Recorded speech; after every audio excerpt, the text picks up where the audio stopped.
নমস্কার, ঠিক বিকেল 5টা নিউজ 18 বাংলায় 5টার 5 মিশালি নিয়ে আপনাদের সঙ্গে রয়েছে আমি তমশ্রী। শুরুতেই পূর্ব মেদিনীপুরের দিকে নজর রাখতেই হবে, কারণ পূর্ব মেদিনীপুরে যাবেন মুখ্যমন্ত্রী শুভেন্দু অধিকারী। তার বৈঠক রয়েছে, আর সেই বৈঠকের দিকে আমাদের প্রত্যেকের নজর রয়েছে, কারণ প্রথম সাংগঠনিক বৈঠক পূর্ব মেদিনীপুরে শুভেন্দু অধিকারী, আর সেখানেই বৈঠক করবেন মেচেদায় সংগঠন ও ত্রিস্তর পঞ্চায়েত নিয়ে বৈঠক। মুখ্যমন্ত্রী হওয়ার পর প্রথম সাংগঠনিক বৈঠক।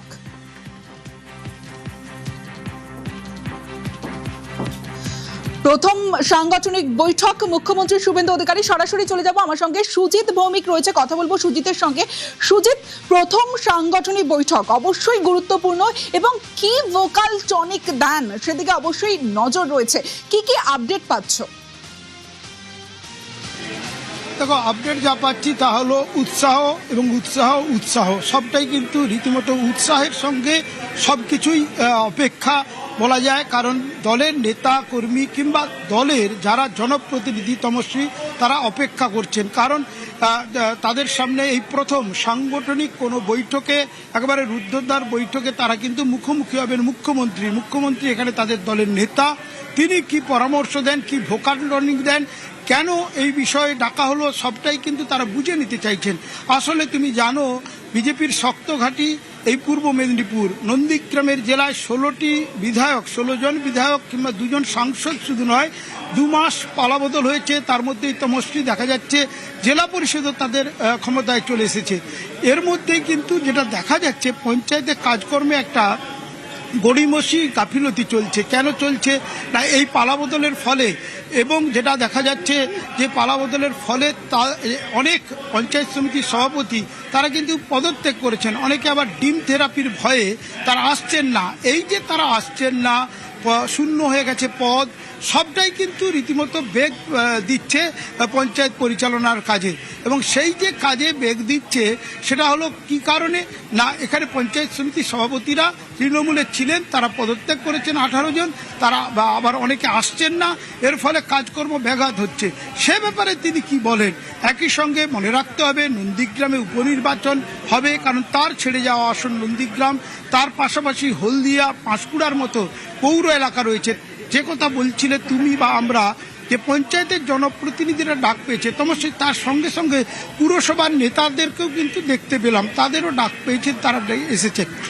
প্রথম বৈঠক 1200 জন প্রতিনিধি নিয়ে, তারপরে কোর গ্রুপের 6-7 জনের যে কোর গ্রুপ, তাদের যে বৈঠক তারা করবেন, এবং সেই যে বৈঠক থেকে তিনি ভোকাল টনিক কি দেবেন, পরামর্শ কি দেবেন, কি জানতে পারবেন, সেসব নিয়ে কিন্তু উৎসাহ বাড়ছে, বেশ বোঝা যাচ্ছে সুজিত।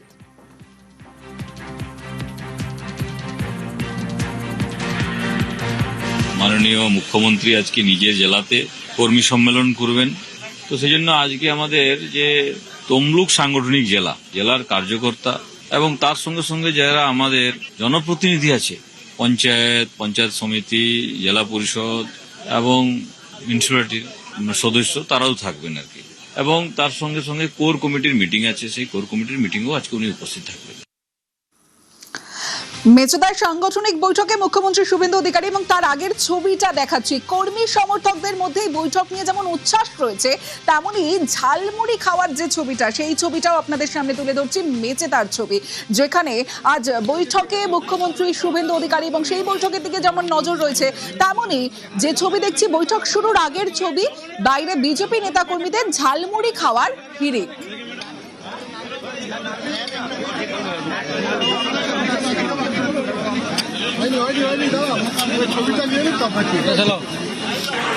মেছেদা, আর মেছেদার এই গেস্ট হাউসেই কিন্তু বৈঠক, এবং সেখানে মুখ্যমন্ত্রী হাজির, এবং সেই বৈঠকে যারা যোগ দিয়েছেন তারা বিজেপির জনপ্রতিনিধি থেকে নেতারা, এবং সেখানে অনেক স্টলের মধ্যে এই যে ঝালমুড়ি স্টল, সেটা কিন্তু যথেষ্টই ভিড় টানছে।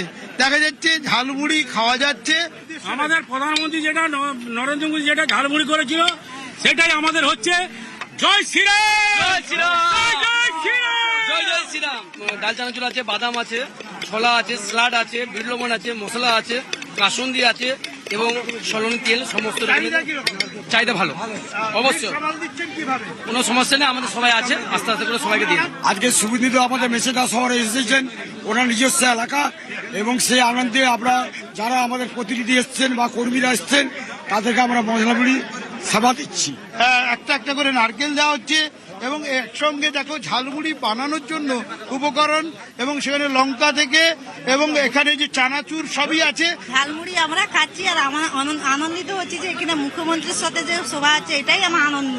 মেছেদা থেকে ক্যামেরায় পিন্টু সরকারের সঙ্গে সুজিত ভৌমিক, নিউজ 18 বাংলা।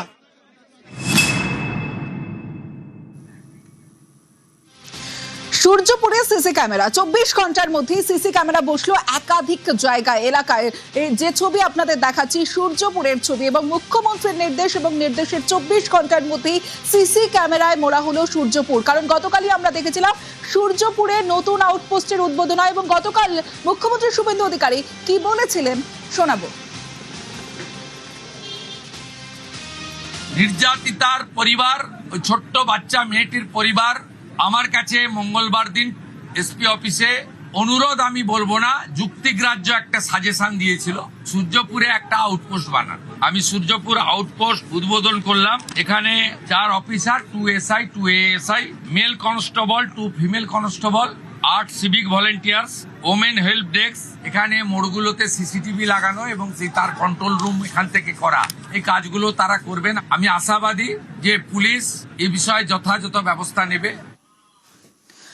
গতকাল সূর্যপুরে আমরা দেখেছিলাম যেমন কথা তেমন কাজ, আউটপোস্টের উদ্বোধন করেন মুখ্যমন্ত্রী শুভেন্দু অধিকারী এবং সেখানে আসেন, এবং আউটপোস্টের উদ্বোধন পরে আজ আমরা দেখলাম কি 24 ঘন্টার মধ্যে সূর্যপুরে সিসি ক্যামেরা বসলো। সিসি ক্যামেরা সূর্যপুর হাট এলাকায় সিসি ক্যামেরা, 2 কিলোমিটার এলাকা জুড়ে সিসি ক্যামেরা।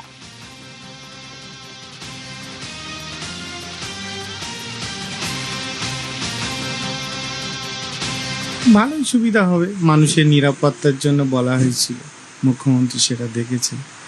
এটা হলো মানে আরো ভালো হলো।